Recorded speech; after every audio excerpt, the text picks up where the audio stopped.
ভূপতিনগর কাণ্ডে এনআইএ কে ফোন রাজ্যপালের কি হয়েছিল জানতে চাইলেন রাজ্যপাল। কখন টিম পৌঁছেছিল এই যাবতীয় তথ্য জানতে চেয়েছেন ফোনে রাজ্যপাল।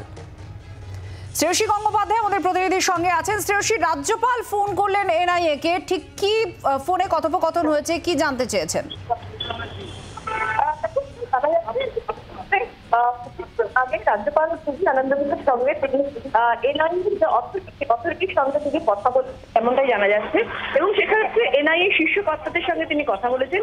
মূলত কি ঘটনা ঘটেছিল সেই বিষয়টা নিয়ে কিন্তু কার্যত তিনি জানতে চেয়েছেন, এবং সেক্ষেত্রে কি ঘটনা ঘটেছিল, তারা কখন এনআইএ টিম কখন পৌঁছেছিল, এবং সেক্ষেত্রে যে বিষয়টা হচ্ছে যে এক্ষেত্রে তারা পুলিশকে জানিয়েছিল কিনা, সার্বিকভাবে সমস্ত কিছু নিয়েই কিন্তু কার্যত তিনি এনআইএ কর্তাদের সঙ্গে কথা বলেছেন।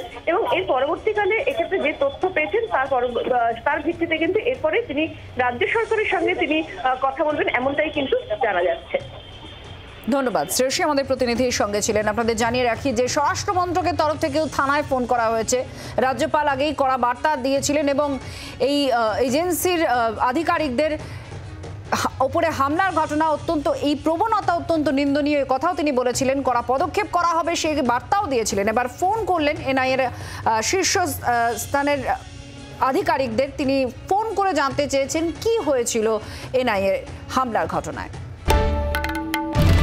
বাংলার আওয়াজ, বাঙালির আবেগ, জি 24 ঘন্টা।